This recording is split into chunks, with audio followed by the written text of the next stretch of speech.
क्या हुआ जब एक चमत्कारिक बाबा का हाथ काट दिया गया। उसके बाद जो हुआ उसे सुनकर आपकी आत्मा कांप उठेगी। ये घटना बिल्कुल सच्ची है और दिमाग हिला देने वाली है। आखिर कौन है ये साधु और इनका हाथ क्यों काटा गया और फिर बाद में क्या हुआ, इसे जानने के लिए इस वीडियो को बड़े ही ध्यान से और एंड तक जरूर देखिएगा। नमस्कार दोस्तों, आपका स्वागत करता हूँ हिंदू इनसाइड यूट्यूब चैनल में। अगर वीडियो पसंद आए तो लाइक, शेयर और चैनल को सब्सक्राइब करके बेल आइकन को प्रेस करना मत भूलिएगा। सदाशिव का जन्म एक तेलुगु दंपत्ति के घर में हुआ। उनका शुरुआती नाम शिवराम कृष्णा था। 17 साल की उम्र में ही उनकी शादी हो गई थी। 17वीं सदी से लेकर 18वीं सदी के बीच में तमिलनाडु के पास कुंभकोणम में रहे सत्य की खोज में उन्होंने अपना घर त्याग दिया था। वे एक अद्भुत संत थे जिन्होंने संन्यास लेने के बाद अपना अधिकतर जीवन नग्न अवस्था में बिताया था। वे हमेशा अपने भीतर ध्यान मग्न रहते थे और उनके आसपास और यहाँ तक कि उनके शरीर के साथ होने वाली चीजों का उन्हें होश नहीं रहता था। सदाशिव एक अति सक्रिय युवा थे और खूब बोलने वाले व्यक्ति भी थे। एक बार उनके लगातार बड़बड़ाने से परेशान होकर उनके गुरु ने उनको बुलाया और कहा, सदाशिव तुम कम मौन रहना सीखोगे। उनका जवाब आया, तत्काल गुरुजी। उसके बाद से वे मौन हुए कि फिर जीवन भर नहीं बोले।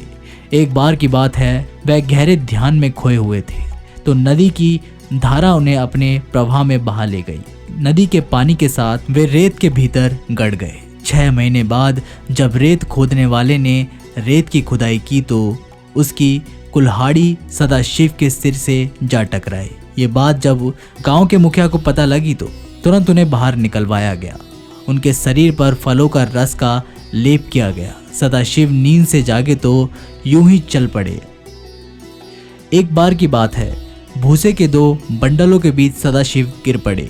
किसान का इस बात पर ध्यान नहीं गया। वे उन बंडलों के अंदर भूसे के और बंडल रखता गया और देखते ही देखते उसका पूरा ढेर खड़ा हो गया। लगभग 1 साल बाद जब भूसे का वो ढेर हटाया गया तो उसके नीचे से परमभद्र ऐसे निकले जैसे मानो कुछ हुआ ही ना हो।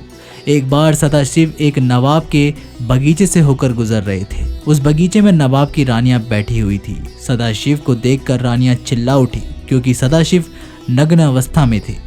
ये नज़ारा देख के नवाब का खून खौल उठा और अपने सिपाहियों को सदाशिव के पीछे भेज दिया और कहा कि उसका हाथ काट दो। सिपाही भागे और एक बार में ही सदाशिव का हाथ अलग कर दिया।